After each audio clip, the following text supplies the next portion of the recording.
Donald Trump voyage bi du ne wàllu guerre bi kese moo ko yóbboon c'est beaucoup plus large que ça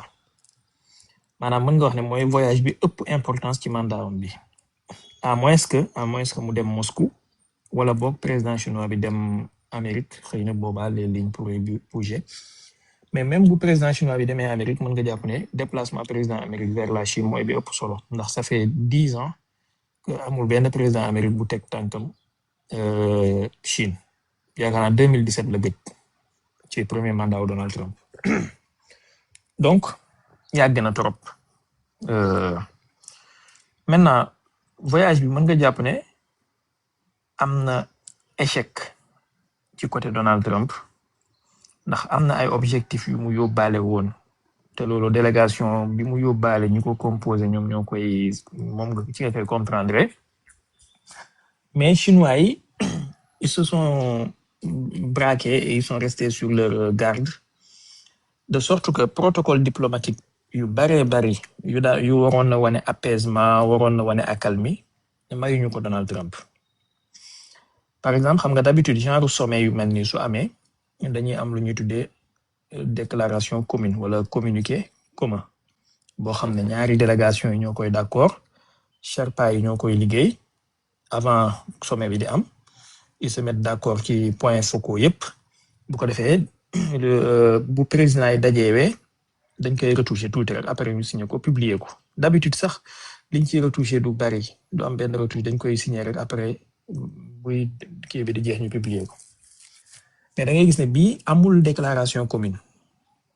benn loolu lu jara marqué la bu fekkee ni ki mu ngi bàyyi xel ci wàllu diplomatie ak wàllu protocole contrairement ak Poutine saay bu demee Chine da ngay gis dafay am déclaration commune te ñaari ci déclaration commune yi ci la ñuy wane point yu ñu am accord ak point yu ñu am désaccord naka noonu su déclaration commune amul tamit danañ am conférence de presse commune boo xamante ne ñaari président dañuy toog wala ñu taxaw journaliste yi di laaj kii comme ni mbir yi di def léeg-léeg loolu tamit da ngay seetlu ne amul ci diggante Donald Trump ak Xi Jinping tandis que Vladimir Poutine ñaare daf koy faral def bi Xi Jinping demee woon Russie defoon nañu ko donc loolu tamit c'est à noter conférence de presse da ngay gis Trump daf koy def ak Netanyahu saay bu fa demee daf koy def ak yenn leader yi mais defu ko ak defoon na ko ak Poutine mais defu ko ak Xi Jinping kon foofu tamit ci wàllu protocole ak ci wàllu diplomatie chinois yi barricade wu nañ en fait xëy na itam délégation américaine bi wala Sherpa américain yi ñoom ñoo bañ loolu parce que parfois des conférences de presse communes yooyu wala point de presse yooyu danay wane yenn faiblesse yi ndax en communication politique dafa am communication non verbale te léeg-léeg ci tenue ak ci posture yi leader bi gaa yi xam dañ ci jàngee lu bari danañ xam à peu près kan moo dominer négociation yi derrière les portes fermées ak kan lañu mettre kaw debout ak yooyu ak tamit kan moo gën a maîtriser dossier yi kan moo nekk di flopper souvent question yi ñuy poser mën na patiner loo kenn kii mën na ko kii bu ko defee mën na discréditer ni daal moo tax yenn président yi nga xamante ne amuñu confiance trop ci seen bopp dañ koy faral di éviter voilà exercice bu redoutable la en tout cas ci yenn dirigeants yi maintenant ci wàllu accueil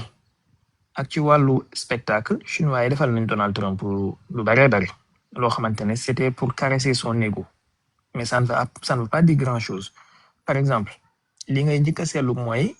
yebal nañu vice président wu Chine mu accueillir ko à l'aéroport te loolu ci année yi ñu génn maanaam mën nga wax ne ci 10 dernières années yi wala 5 dernières années yi chinois yi defaluñ ko ku dul ñaari leader mooy président Nord Corée du Nord Kim Jong-un ak Vladimir Poutine képp mais ku dul ñaar ñooñu noonu ñi mës a dem Chine ñëpp ci ñi ñu xam ay personnalité de second rang la ñuy yebal ñu accueillir leen à l'aéroport beneen bi mooy lalal nañ ko tapis rouge li ma lay wax ni yëpp ay détails yu am solo ci wàllu protocole c'est pas à négliger mais tapis rouge bi laluñu ko ci escalier avion bi maanaam dañ ko lal jusqu'au ci pied escalier yi ça veut dire quelque chose. am na dirigeant yoo xamante ne dañ leen di lalal tapis rouge ba ci kaw escalier yi. beneen bi mooy tegal nañ ko ay xale yu góor ak yu jigéen ñu téye ay drapeau yu ndaw maanaam c'était bon enfant te Donald Trump yooyu la bëgg. mais lii yëpp ça veut juste dire que c'était pour caresser son ego et mettre ko à l'aise tegal ko njëgënaay mu kii ci. bi mu ñëwee protocole bi jaar na ni mu war a jaaree comme accueil kii yëpp mooy président bi daf lay xaar ci palais bi nga ñëw mu def revue des troupes ñu defal la hymne national après ngeen dugg nag def déclaration devant la presse après les journalistes génn ngeen war a tëju nag là ñu ubbi dossier yi dëgg-dëgg foofu le coup de poing diplomatique yi di génne. maintenant ci déclaration yi ñu def devant la presse li nga ciy njëkk a seetlu mooy maîtrise de soi ak compétence parce que Donald Trump il parlait moom bi muy wax waaw la Chine elle est belle les Chinois sont gentils j'ai apprécié les enfants nangam façon yu mel noonu mais président chinois bi muy wax c'était beaucoup plus sérieux c'était beaucoup plus adulte en fait. bokk na ci li mu wax mooy mu ngi am yaakaar ni Amérique ak Chine danañu oser créer beneen méthode de coopération bu bees bu bokkut ak méthode yi daanam am na sax lu mu tudd loo xamante ne yaakaaruma ne Donald Trump culture générale am toll na foofu ci benn piège bu mu ko wax ne war nañ ko éviter mooy ñaari puissance saay bu ñu dajee kenn ki di décliner kenn ki di monter il faut guerre am seen diggante. je pense pas que Donald Trump culture générale am yegg na pour mu xam yooyu mais quand même président chinois bi souligné na ko pour lui dire que war ñoo nekk ay ennemis on peut coopérer on n'est pas obligé de se confronter voilà. après délégation Donald Trump bi 99% wala 98% ay kii la ay PDG la ñoom Elon Musk ñoom Larry Fink ñoom Tim Cook ak ñu mel noonu ñoo fees délégation bi lëmb yaakaar naa y avait minimum 16 PDG Nvidia Mastercard Tesla Apple ñëpp ñu ngi fa woon ak OpenAI. ça veut dire quoi? ça veut dire que chinois yi dañoo ñëw pour parler kii kon américains yi dañoo ñëw pour parler l'avenir technologie ak finance. mais aussi il y avait benn personnage bu intéressant ci biir délégation bi et je pense que c'est tout à fait normalement ànd ci mooy le conseil en sécurité nationale des États-Unis. le conseil en sécurité nationale. d'habitude les conseils en sécurité nationale ñoom ñooy yore nopp président bi d'habitude pas tout le temps mais d'habitude parce que li ñu koy conseiller néewaat na ba muy wuute ak ñoom ci yenn décision finale am yi. alors ce conseil en sécurité nationale il est réputé être un farouche anti-chinois. il s'appelle Stephen Miller. il a 40 ans. c'est un gars boo xamante ne il est réputé être un anti-chinois farouche. donc dafa bokk ci ñi nga xamante ne ils sont pro confrontation sino-américaine. Donald Trump boole na ko ci délégation bi bon je trouve comme li ma wax c'est tout à fait normal mu ànd ci ndax am na place am. maintenant dossier yi ñu traité en gros mën nga leen a classé ci ñetti xeetu dossier. benn bi mooy volet économique, beneen bi mooy volet technologique, beneen bi mooy volet politico-militaire. ci volet économique da nga fay dugal tout ce qui est route maritime ak navigation ak yu mel noonu ak ay contrat jënd Boeing fii jënd avion fii contrat financier yi pétrole yooyu noonu da nga ko ci dugal ci volet économique bi parce que y avait des contrats yu chinois yi bëggoon na kii ci Boeing ndax PDG wu Boeing mu ngi fa woon mais il faut pas oublier que chinois yi dañu nekk ay concurrents ñoom tamit parce que seen industrie aéronautique bi ñu ngi commencé di fabriquer ay avions yoo xamante ne ñu ngi nekk di def ay tests et am na ci boo xamante ne 2030 la war a commencer entrer en service ay avions de ligne te d'ici quelques années danañ commencer talonner américains yi ci volet boobu noonu comme ni ñu talonner industrie automobile bi ak tout ce qui est électrique voiture électrique yi comme ay Tesla ak ay BYD ñu ngi koy concurrencer ak ñoom Huawei ak Xiaomi seen voiture électrique yi ñu def. loolu mooy volet économique volet technologique bi mooy tout ce qui est IA tout ce qui est spatial ak yooyu loolu moo waral présence ñoom Elon Musk dafay dugg ci wàllu terres rares yi dafay dugg ci wàllu minerais stratégique yi nga xamante ne dañ koy soxla pour microprocesseurs yi ak technologie ultraviolet yeeg yooyu noonu yëpp. il voulait un accord ci H200 yaakaar naa xam ngeen H200 bu Nvidia. loolu bokk na ci li justifier présence sur le PDG de Nvidia. alors sur plan boobu noonu muy technologique chinois yi dañoo jël envol bu rëy parce que tey les voitures électriques chinoises ñoom ñoo gën a performant voiture seen concurrent kii ñoom ñoo gën a moderne te ñi ngi def ay miracle en fait en quelque sorte ci wàllu robotique ak yaakaar naa Chine actuellement à elle seule mu ngi fabriquer ci robot boo dajalee tous les pays restants du monde réunis Chine à elle seule dafay fabriquer ci robot lu ëpp ñoom li ñuy fabriquer voilà. donc volet boobu noonu il fallait ñu discuter ko il fallait trouver des accords il fallait trouver des compromis wala essayer de voir naka la ñu mën a amee coexistence sans pour autant ñu confronter wu parce que Tesla ak entreprise yu mel ni moom dañoo soxla ay ressources yoo xamante ne Chine moo ci am monopole mooy ci ay terres rares ak yoo xamante ne mënuñu ko ñàkk ci seen voiture yeeg seen appareils yi ñuy defar ak seen seen robot yi ñuy defar te Chine moo am monopole ci côté boobu te yenn yi dafa nekk di ko du ma wax chantage mais dafa nekk di ci teg ay sanctions di ci def ay méthodes de coercition ci sanctions yi nga xamante ne moom la américain yi di def loolu mooy volet technologique bi ak lépp luy conquête spatiale ak fusée yeeg yooyu ak batterie électrique yeeg yu mel noonu bon volet financier bi ma wax sànq mën nga cee dugal présence su directeur Mastercard parce que américains yi dañoo yàgg am monopole wala occidentaux yi ci système bancaire yeeg transaction financière yi avec le SWIFT notamment ak Visa Mastercard mais léegi chinois yi dañoo créer ay système alternatif par exemple am nañ benn SPFS boo xamante ne genre concurrent wu SWIFT la mais commencé nañ itam di créer ay systèmes yoo xamante ne transaction bancaire bilatérale avec yenn pays comme Chine ak Indonésie il y a 2 semaines wala 10 jours ci ginnaaw signé nañ ay accord yoo xamante ne nii daf leen di permettre ñu mën a def échange interbancaire seen diggante avec un système interne qui est en dehors du SWIFT ce qui rend aveugle le système financier occidental ci seen ci occidental ci seen kii ci transaction yi Chine di mën a am ak Indonésie te noonu mu ko defee ak Indonésie noonu la nekkee di ko def ak yenn réew yi c'est-à-dire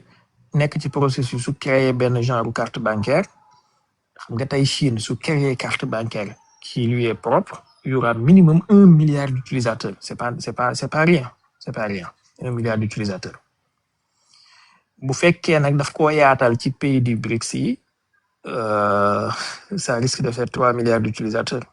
boobaa Visa ak Mastercard ils vont prendre un sacré coup voilà léegi processus boobu noonu il faut en discuter avec les Chinois qui sont actuellement dans les faits les puissances mondiales ci wàllu économique donc ça explique ndax Visa ak Mastercard dañoo commencé woon di leen militariser avec des sanctions comme ni ñu def Russie comme ni ñu def Iran ak yooyu et ça pouvait pas continuer comme ça ndax les gens vont créer des alternatives et ça va faire un effet boomerang léegi sur le domaine politico-stratégique mooy politico-militaire foofu da nga fay dugal guerre Ukraine bi da nga fay dugal guerre Russie bi da nga fay dugal problème mu Taïwan bi ak tamit problème mu yenn ñi ñuy tuddee ay prisonniers politiques lu mel ni waa jooju tudd Jimmy Lai yaakaar naa xam ngeen ko mooy le Hong Kongais la bi ñuy wax naan moom mooy prisonnier politique bu gën a siiw ci àdduna bi actuellement. bon c'est des détails mais quand même ñi affaire bi intéressé xam nañ façon dossier yu mel noonu ak tamit tout ce qui est espionnage tout ce qui est 5G ak installation Huawei yi ñu leen di tuumaal espionnage di leen teg ay sanctions ak yooyu yëpp da nga koy dugal ci politico-stratégique. Il faut pas oublier que Vladimir Poutine mu ngi war a dem Chine le 20 mai bi di ñëw maanaam quelques jours après 5 jours après Donald Trump normalement. Et il sera intéressant de suivre ce voyage-là aussi. Qu'est-ce qu'ils vont se dire? Parce que boo fàttali ko en 2022 bi Xi Jinping demee Russie dafa wax Poutine lu am solo ne ko nous sommes en train d'être témoins d'un changement qui ne s'est pas produit depuis 100 ans et nous allons mettre ce changement-là ensemble. Prenez soin de vous, chers amis. Donc c'est un bouleversement radical buy am ci àdduna bi actuellement avec mouvement tectonique des plaques ci wàllu géopolitique. Ren jii nii ci mois de juin bi di ñëw le forum économique de Saint-Pétersbourg bi am Russie chaque année le pays invité d'honneur c'est l'Arabie Saoudite. C'est pas rien connaissant proximité bi am diggante Arabie Saoudite ak Amérique ak li Arabie Saoudite di représenter ci pétrodollar. Alors léegi ci domaine boobu noonu qu'est-ce que maanaam bi nga xamee dossiers yi les 3 dossiers principaux yi nga xamante ne moom lañ fa discuter benn dossier bu nekk lan la fa gagné ak lan la fa perte. Forcément am na bon da nga ciy dugal guerre Iran bi aussi da nga fay dugal problème mu canalu Panama bi da nga fay dugal problème mu canal de nu mu tuddati détroit de Malacca détroit d'Ormuz ak détroit de Taïwan ak yooyu. Maintenant ci yii nii yëpp am na ci yoo xamante ne mën nañu xam résultats yi d'ores et déjà am na yoo xamante ne duñ ko xam léegi il faut quelques jours quelques semaines quelques mois wala bokk voilà. am na yoo xamante ne itam tu pourras le lire bu fekkee tu sais lire entre les lignes à travers les déclarations par-ci par-là ak yenn comportement ak yenn décisions yi ñuy jël après. Alors bi ci njëkk mooy ci Iran commencer ci politico-stratégique. Sur le dossier iranien y a pas de percée amul benn accord bu ci am ndax chinois yi defuñ benn déclaration bu inhabituelle bu bokkut ak biñ daan def. Ils ont toujours été constants li ñu yàgg a wax ci Iran mooy dossier bi amul solution militaire solution politique et diplomatique la war a am et c'est ce qu'ils ont réitéré donc y a pas de percée. Donald Trump mu ngi wax naan waaye président chinois bi nangu na ne man ak moom bokk nañ point de vue ci Iran warul am arme nucléaire mais même les Iraniens ñoom depuis 20 ans ñu ngi lay wax ne soxlawuñu arme nucléaire donc yow da nga ñuy ñëw di ñu wax tahsilu hasil li ñoom Seyda Ali arabisants yi di wax tahsilu hasil nga ñëw di ñu defal Iraniens yi ci seen bopp nee ñoom soxlawuñu arme nucléaire kay chinois yi wax nañ ko Russie yi wax nañ ko àdduna bi yëpp wax nañ ko maanaam même Seyda Ali mi nga xamante ne mu ngi Kaolack sax wax na ko Adama Africano mi ci Brésil wax na ko yow soo ñëwaatee di ñu ko waxoo fi lu bees loolu même Wash mi xamul dara xam na ko que Iraniens yi wax nañ ñu soxlawuñu arme nucléaire kon Donald Trump su nekkee di wax loolu c'est juste pour se sauver la face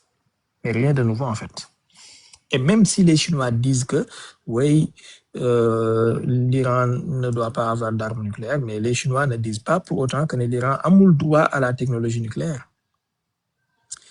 Et ci wàllu politique internationale wala ci wàllu diplomatie les mots pèsent les mots ont leur sens amul benn virgule bu ñuy négliger ci wàllu wi nii loolu bokk na ci liggéeyu Sherpa yi ak yenn techniciens yi bu ñu bindee accord maanaam même virgule yi fi ñu leen placer entre les mots dañ koy xool ndax ci mot bi lañ ko war a placer wala avant mot bële par exemple yéen jàngkati alxuraan yi xam ngeen ci dara bu ñuy wax ci aaya bële wa maa ya'lamu ta'wiilahu illa Allah wa raasixuuna fil ilmi fan nga war a def waqfu bi façon yu mel noonu boo waxee wa maa ya'lamu ta'wiilahu illa Allah nga def virgule foofu nga ne wa raasixuuna fil ilmi yaquluuna sens bi muy am du bokk ak boo waxee wa maa ya'lamu ta'wiilahu illa Allah wa raasixuuna fil ilmi nga def waqf après nga def yaquluuna on est d'accord te yu mel noonu mu ngi fees dell ci alxuraan boo ne fa waylun lil musalliin taxaw foofu bokkut ak boo ne fa waylun lil musalliin allaziina hum an salaatihim saahuun boo ne qul innamaa ana basharun taxaw foofu bokkut ak boo ne qul innamaa ana basharun mislukum yuuhaa ilayya donc yu mel noonu ça compte énormément parce que ça peut changer le sens ak l'interprétation ak la compréhension et en politique étrangère l'incompréhension n'est pas permise parce que mën na indi catastrophe mën na mener à la guerre on fait très très attention ci li ñuy wax am na ñoo xam ne spécifiquement seen liggéey mooy scruter discours ak décortiquer ko virgule par virgule majuscule ak minuscule lépp dañ koy décortiquer fan lañ waroon def majuscule lan lañ bindee minuscule lan lañ def fan lañ def point fan lañ def point virgule ndax mën na changer mot bi. alors léegi kon chinois yi suñu waxee ne Iran ils sont contre un Iran nucléaire waxuñu lu bees c'est tout à fait normal mais li ñu wax wala buñ ne ils sont contre la prolifération nucléaire waxuñu lu bees mais ils n'ont jamais dit que Iran amul droit à enrichissement civil wala am technologie nucléaire civile ils n'ont jamais dit ça et loolu la Donald Trump moom loolu lay wax donc amalgame lay def ak mélange de genre yu bokkul vous voyez kon sur l'Iran il y a pas de percée. Et Chinois, ils ont marqué leur opposition à une reprise de la guerre. C'est inconcevable et inacceptable que la guerre reprenne parce que ça menace leur approvisionnement stratégique en hydrocarbures et ça menace aussi la navigation de leurs bateaux. Et xam nga Chine bu demee ba ne la c'est inacceptable, ça veut dire vraiment ils sont au bout. C'est des gens qui font très attention aux mots qu'ils utilisent. La civilisation chinoise ak yenn civilisation asiatique yi ils font très attention aux mots. Beaucoup d'occidentaux qui balancent des mots urbi et orbi comme ils veulent. Donc, c'est inacceptable. C'est comme Vladimir Poutine. Quand il te dit c'est inacceptable, ça veut dire vraiment il est au bout. Voilà. Les Chinois, ils ont dit que c'est inacceptable que la guerre reprenne. Parce que ça menace leur stabilité et que c'est un projet. Maintenant, si les Américains reprennent la guerre, ça veut dire que Chinois,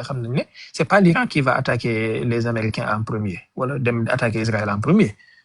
L'Iran a une légitimité politique pour le def parce que beaucoup de fait kenn ko couvrir. Tandis que l'autre camp ñom am nañ légitimité ak couverture politique et diplomatique bu leen nexé attaquer Iran sans problème. Donc même si guerre bi waré am 3e round wala 4e round, Amérique ak Israël ñoy attaquer Iran. Et ça veut dire que nous sommes agresseurs et non l'Iran. Alors, dans ce cas, Chinois, vous nous voyez que c'est inacceptable que la guerre reprenne. Ils sont en train implicitement de mettre les Américains en garde que vous voulez agresser votre mbiri, vous voulez déclencher votre guerre à tort. Et il faut savoir timing visible entre parenthèses. Timing visible c'est très important parce que au même moment de visite Donald Trump, il y avait aussi une réunion des ministres des Affaires étrangères des BRICS en Inde. Bon, on va y revenir peut-être demain, Inch'Allah, ça va live. Voilà, je sais pas, peut-être on est live, Mohamed. De toute façon, on est arrivé bien là. Alors,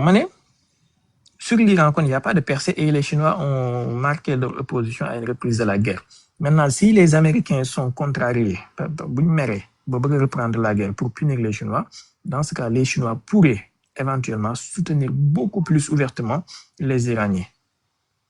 Et même les Russes ont eu ce même discours aussi, qui l'inacceptabilité, voilà, l'inacceptabilité de la reprise de la guerre. Lolo moy côté Iran bi. Benen bi moy côté Taïwan. Les Chinois sont restés implacables et extrêmement fermes. Ils ont dit carrément aux Américains que la question taïwanaise ne vous concerne pas. C'est une question de politique intérieure.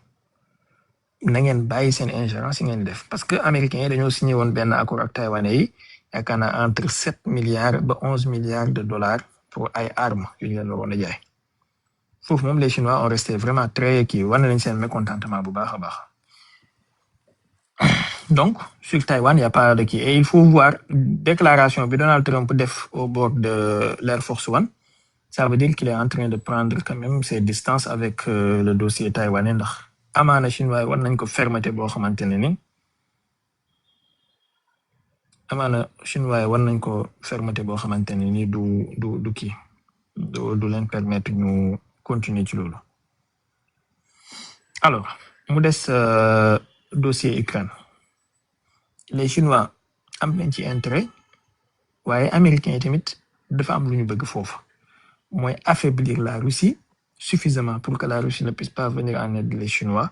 Ça est une confrontation directe ou indirecte entre Chine et États-Unis. Maintenant, est-ce que la Chine dina seetaan loolu ce qui est sûr mooy du ko seetaan et danañ def lu ñu mën pour continuer di jaay Russie ay microprocesseur ak lépp lu koy dimbale mu mën a contourner sanctions occidentales yi.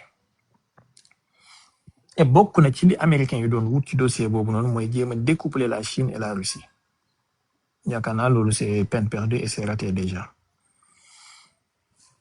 Maintenant mu des beneen dossier ci politico-stratégique mooy wàllu canal de Panama. Je pense que foofu chinois yi mën nañ fa gëmmu tuuti. Voilà maanaam mën nañ teggi tànk parce que c'est pas si stratégique que ça pour ñoom. mën nañ bàyyi américains yi ñu gagné loolu pour en plus ñu gagné ñoom leneen lu ëpp loo xamante ne moom la ñu kii. Maintenant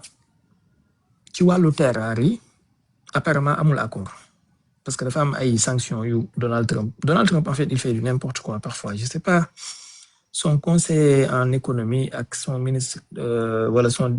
secrétaire au trésor Scott Bessent ñu ngi koy induire en erreur en fait parce que naka nga war a voyager en Chine voyage bu stratégique bu mel nii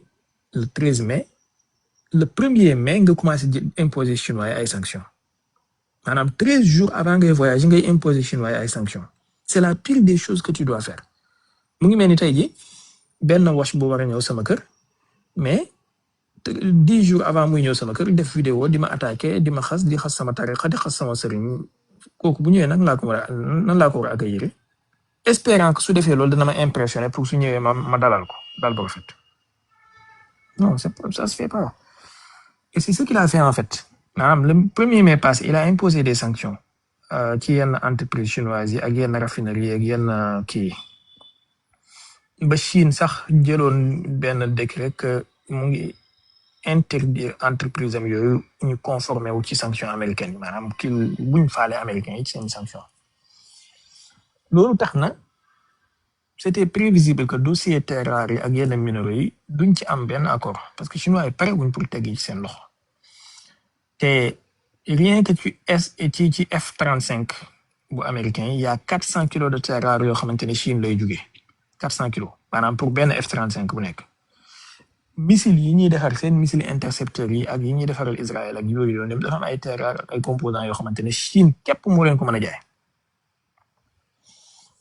Alors léegi mu des wàllu changement de régime bi nga xamante ne ni moom la ñuy bëgg ci yenn dëkk yi nga xamante ne ñoo war Chine. Apparemment la Chine a fait comprendre aux Américains que tout ce qui est Asie centrale il faut ñu def très attention ndax gis nañu jeu bi ñu nekk di jouer par rapport ak les anciens pays de l'Union soviétique yu wër Chine ay ñoom Mongolie ak Kazakhstan ak yu mel noonu. Ils les ont mis en garde que ne leen il faut ñu def très attention ak li nekk di xew ci détroit de Malacca bi ak Philippines ndax américains yi dañoo nekk di gën a yokk seen présence militaire ci Philippines ak côté pour mën a am contrôle wala mën a contrôler continuer seen contrôle ci mer de Chine méridionale. Ça fait pas joie ci côté chinois yi.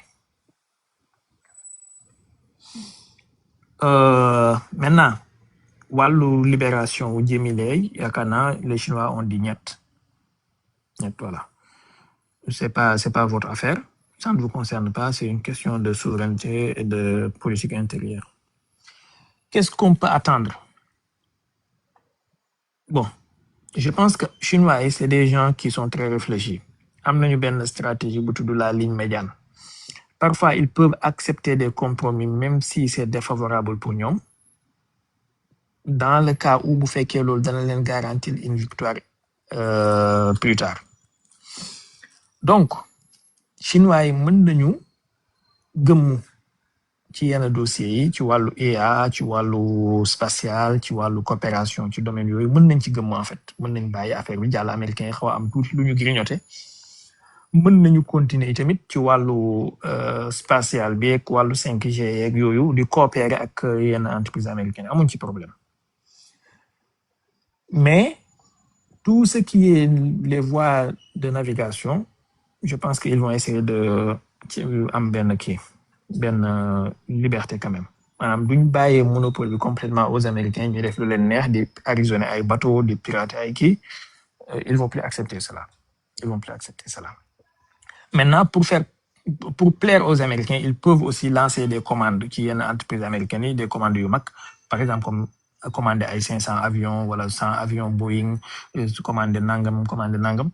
pour donner un peu quoi dire à Trump ci média yi xam nga buñ la commander les 100 avions Boeing mais au même moment ñu ngi la xañ détroit de Taïwan wala détroit de Malacca, ça veut dire que tu n'as pas gagné. Voilà. yaakaar naa foofu daal lañ leen di xaar léegi ci wàllu politico diplomatique am na loo xam ne duñ ko comprendre d'ici quelques jours mooy lan la Chine mën a garantir américain yi ci dossier iranien bi américains yi dañoo dugal benn projet de résolution ñoom ak Bahreïn ci Nations Unies. Projet de résolution boobu noonu ça a été soutenu par 112 pays parmi lesquels le Sénégal, chose que je ne comprends pas du tout. Mais bon, ça n'a pas encore mis en vote. War nañ ko voter d'ici quelques jours. Il faut voir américains yi bokk na ci la leen yóbbu woon mooy fexe ba chinois yi bu ñu imposer seen veto bu ñu ko yóbbee conseil de sécurité. Maintenant man personnellement de mon côté pour me mën a comprendre réellement pour me mën a voir plus clair ci lan ban concession le chinois yi def derrière les portes parce que nekkuma fa woon te aw ma woon micro bu fa nekkoon mais pour me mën a comprendre seen jeu ci dossier iranien bi il faut ma xool ban naka la ñuy voter ci conseil de sécurité des Nations Unies ci affaire projet de résolution bi américain yi nar a dugal jàpp leen li ma leen di wax duuma Messi duuma gisaane kat mais si les Chinois votent oui wala s'ils s'abstiennent ci projet de résolution ba mu jàll xam leen ne Chinois yi pare nañu pour lâcher Iraniens yi pour gagner ñoom leneen maanaam pare nañ pour sacrifier Iran pour gagner leneen. But si les Chinois votent non imposer seen veto bloquer projet de résolution boobu xam leen ne ils sont restés intraitables ci dossier iranien bi. Et ils ont voulu consolider seen accord ak iranien. Bàyyi leen ko xel bu baax c'est un dossier voilà c'est un projet de résolution à surveiller à la loupe bis buy am surtout le vote de la Chine et de la Russie. Man duma bett Russie abstenir duma bett mais vote Chine moo ma gën a intéressé parce que ci vote Chine ci ngay comprendre lan la Chine négocier en échange ci dossier iranien bi avec les Américains. Et j'avais dit ci 2023 fin 2023 début 2024 yaakaar naa live bi Facebook laa ko defee woon avant élection Donald Trump ma ne leen Donald Trump su faloo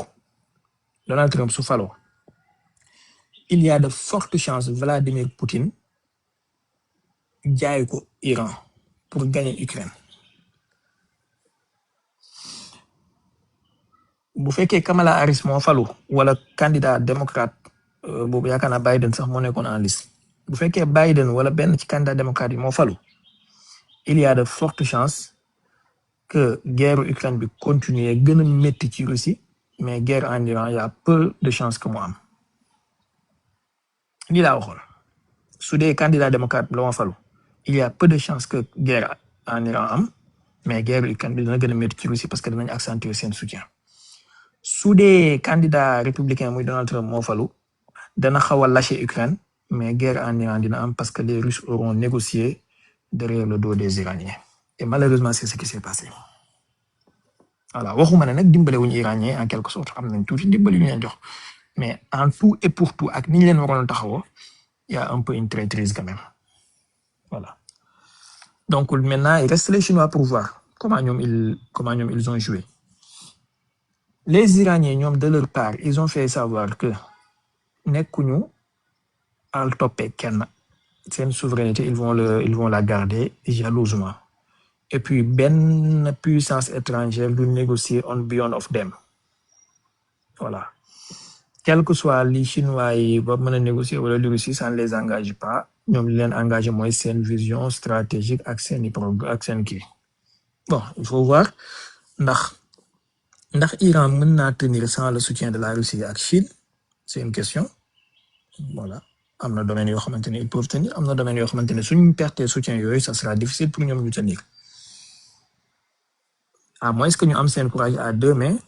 jéem a defar arme nucléaire boobaa moom ils auront gagné leur souveraineté pleinement.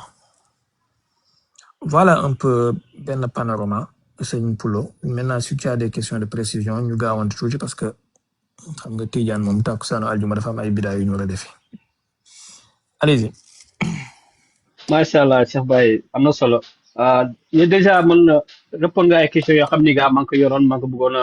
posé déjà répondre nga ko te laajuma la ko macha allah te yaatal nga si am na solo bëgguma la tardel kii amul solo macha allah li nga wax déjà doy na ma macha allah te nga bàyyi suñu mbokk yi ngay sànni xeer nag suñu mbokk américains yi ngay sànni xeer bàyyi leen. Pullo sa kaay jeex na sa kaay jeex na Pullo rek may anik rek may anik Khalil bin ma Cheikh Baye incha allah Cheikh Baye macha allah daaneel naa macha allah jërëjëf. merci beaucoup donc xam naa ci kanam incha allah Seydi Ali. Pullo mishilo 10,000K 10K. suba wala dora mush. Bark mishilo 10K. Cheikh Baye na la yónnee yeneen 10K. non Vatia xam Vatia 5K j'ai eu akro j'ai eu suba ni wuti xadan wala tamit to shal do 5K dole ji suba 5K mushi dole ji inshallah la inshallah dole ji suba نحنك إن شاء الله. لك دوري ان شاء الله تبقى جاي طريق مزاد صغير هنا كبرتو دور مشيرو ان شاء الله. إن شاء الله نحنك إن شاء الله. مرحبا. اوكي إن شاء الله كي بنين يون 20K على الردف. waaw kii kay naa lim ma arraché nii tey ci ay analyse moom bu dul woon ak yéen duma ko def. salaamaaleykum Ammo. abonné leen